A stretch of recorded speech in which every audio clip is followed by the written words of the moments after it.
Good day, one and all, and to one and all, a good day.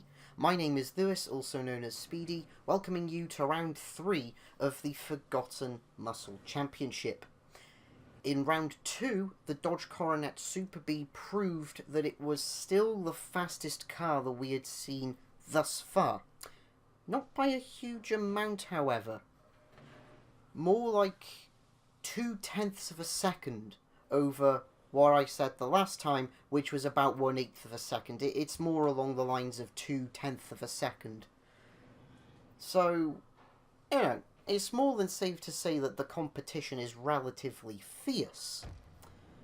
Today, in round 3, we are going to be going to the Road America circuit. Now, I think I'm correct in saying that this is the formation of Road America that's used for NASCAR. I know it was at least used for last year's NASCAR season. I don't know if they're going to go back and revisit it this year. I think I'm correct in saying that they are. Not too sure. Anyways, let's stop rattling and let the cars do the talking. The first car to tackle Road America was our benchmark vehicle, the 1969 Ford Mustang Boss 302. Let's just quickly rattle off some statistics.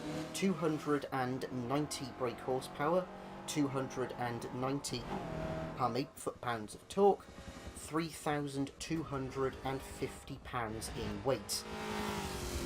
This time that the Mustang was set on this, its second lap around Road America, the time being a 2 minutes 49.699 seconds.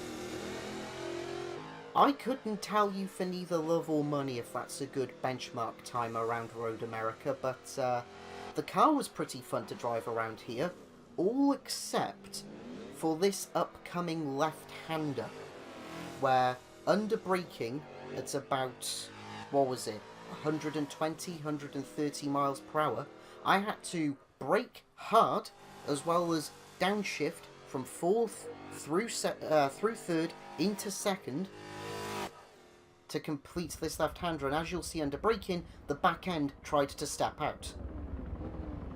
In fact, I'm pretty sure the back end succeeded momentarily in stepping out for the braking zone of what is actually a bitch of a turn. It genuinely is. I loathe that turn on Road America. Outside of that turn, however, which I think is like the 4th turn of the circuit, the lap wasn't too bad. All credit where credit is due.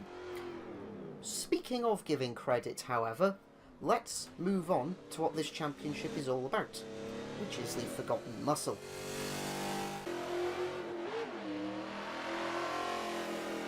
The second car to tackle Road America, and in turn the first car to try and tackle the benchmark lap time, was this, the 1971 AMC Javelin AMX.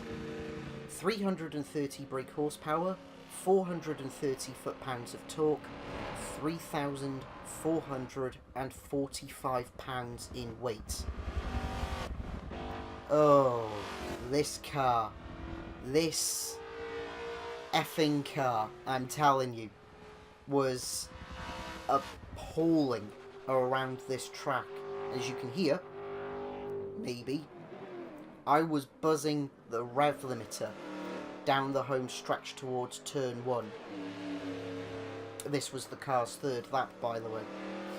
But the point is that the one thing that let this car down more than anything else was its transmission. I genuinely cannot stress that enough.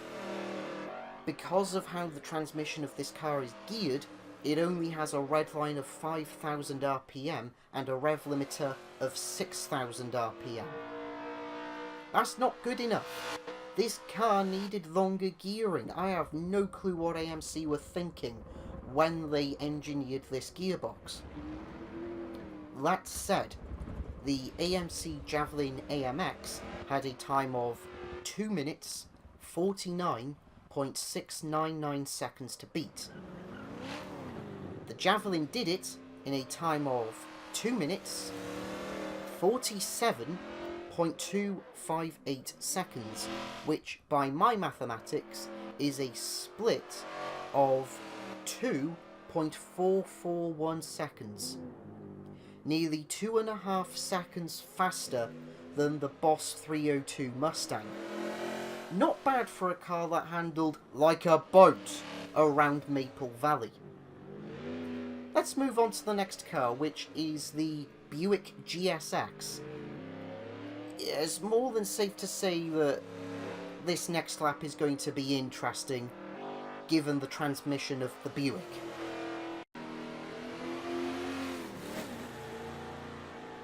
The third car to go around Road America was this, the 1970 Buick GSX. 360 brake horsepower, 510 foot-pounds of torque, 3,874 pounds in weight. I will admit, this car did surprisingly well around Road America, despite its one major flaw. Excuse me, I choked there for a second. I apologise. Where was I? Oh yes, the GSX's major flaw. And the major flaw that the Buick GSX has is that it only has a 3-speed transmission with a red line of 5,000 RPM, I think it was getting to. I mean, it was fine because the rev limiter was clearly past 6,000 RPM, so the car goes for a massive slide on the exit of turn 2. But yeah, as I say, it wasn't that bad a car to drive around Road America. Surprisingly sprightly, I will admit. I did think the gearbox was going to be a bit of an issue, and should truth be told, for the most part, it was. On the whole, however, if you take, again, much like with the Javelin, if you take the transmission out of the equation, suddenly it wasn't that bad a car. That said, the time that the Buick GSX set around Road America on this, its third and final lap, was a 2 minutes 0.945 seconds.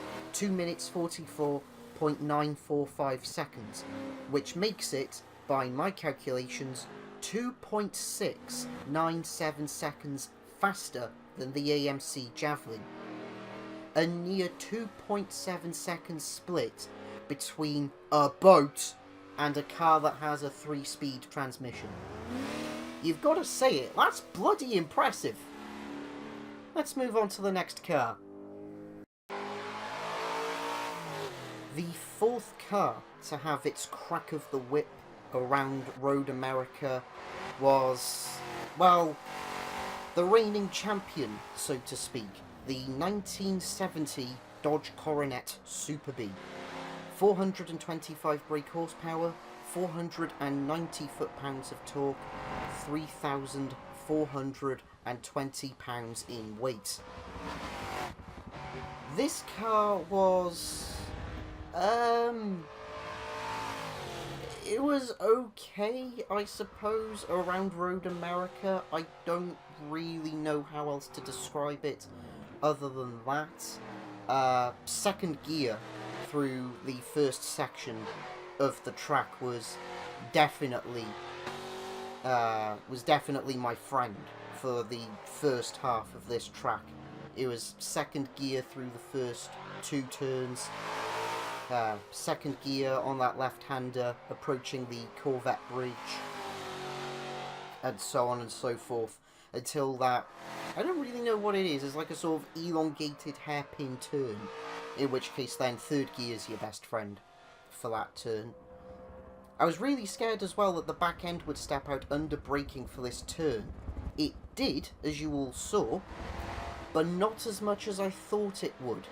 I'm only going off of what happened with the car on the approach to the covered bridge at Maple Valley. And this turn as well, this left-hander after the Corvette bridge, I couldn't tell you why, but I was just infatuated with cutting it as best as I could. Couldn't tell you why even if I wanted to. Anyways, the time that the Dodge Coronet Super B had to beat was a 2 minutes 44.945 seconds, a time that you may or may not remember was set by the Buick GSX. The Dodge Coronet did it in a time of 2 minutes 44.186 seconds, which, having run it through a calculator, makes the Coronet 0.759 seconds faster than the Buick. 0.3 of a second, give or take. 0.3? No, 0.75. Come on, brain, keep up. Yeah, 0.75 of a second quicker than the Buick. You've got to say it. That's really bloody close. I think most modern NASCAR vehicles would struggle to keep up a split of a similar time. This is actually really turning out to be a lot closer than I originally anticipated. The second to last car to have its go around Road America was this. The 1970 Mercury Cougar Eliminator, and watch. Yes, I don't know if you just caught it, but the front hazard lights do come on under braking. How completely and utterly bizarre. Anyways, yes, 1917 Mercury Cougar Eliminator, 335 brake horsepower, 440 foot-pounds of torque, 3,435 pounds in weight. And yes, I have read the correct weight for the car. I know I didn't when the car did its lap around Maple Valley. I apologise. This car was... I can't even begin to tell you all how dreary this car was to drive around Road America. And you know exactly what I'm going to say let it down. The transmission. Seriously, the transmission in this thing is so unbelievably awful. It's got something like a 5,000 RPM red line, and then it's got a rev limiter of about 6,000 RPM. But the problem is that it just reaches the rev limiter far too quick. It reaches the rev limiter at about 125 miles per hour and will not budge. So, oh god, I was so unbelievably bored driving this car around Road America, which has never happened before. I have driven a lot of cars on Forza Motorsport 7 and Forza Horizon 3, as well as, obviously, Forza Motorsport 6 and Forza Horizon 2, and, well, basically every Forza game to come out since the first Forza Horizon game for the Xbox 360. And in all the time that I've played Forza, I have never been bored of driving a car. Somehow, the Mercury Cougar Eliminator made driving in the Forza franchise boring. I'm not even sure how that's possible. That said, before I forget, the Mercury Cougar Eliminator had a time of 2 minutes 44.186 seconds to beat, and did it in a time of 2 minutes 48.308 seconds, which actually makes it 4.122 seconds slower than the Dodge Coronet Super B. 4 1/8 of a second slower, and it's all due to the transmission and the appallingly low rev limiter. Still, it could be worse, I suppose. How it could be worse, I don't know, but yeah, I guess it could be worse. The final car to go around the Road America full circuit formation was this, the 1969 Pontiac GTO, the Judge. 365 brake horsepower, 445 foot-pounds of torque, 3,623 pounds in weight. This car was... I guess it was okay around Road America. it was kind of sort of like the Buick and the Mercury around Maple Valley in round 2. It was neither here nor there. And this is actually going to sound quite very bizarre, but I think one of the problems, for me personally, with the Pontiac around this track was that it was just a bit too underpowered. I know that sounds strange, I get that and I can respect that, but to me at least it just felt a bit too underpowered. That said, the time that the Pontiac GTO, the judge, had to try and beat was a 1 minute 44.186 seconds, and did it in a time of 2 minutes 47.650 seconds, which makes it 3.464 seconds slower than the Coronet. 3.5 seconds, give or take. I think that should assist in backing up, backing up what I said just now about me personally finding the GTO just a bit too underpowered for Road America. Yeah, well, I think it's time to wrap up.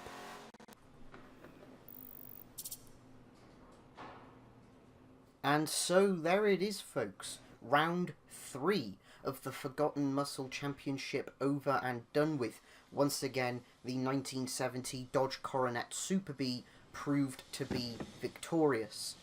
Not by a huge margin though, only 3/4 of a second.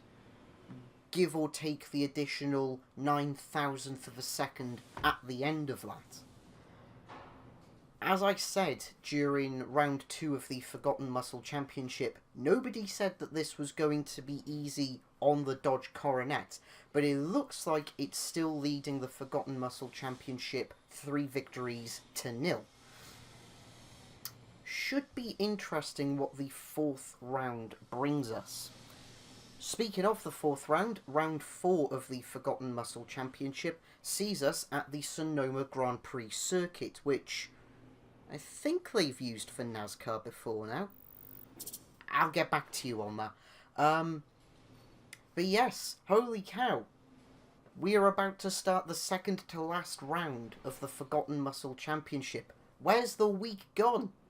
Good God, where has the week gone, ladies and gentlemen?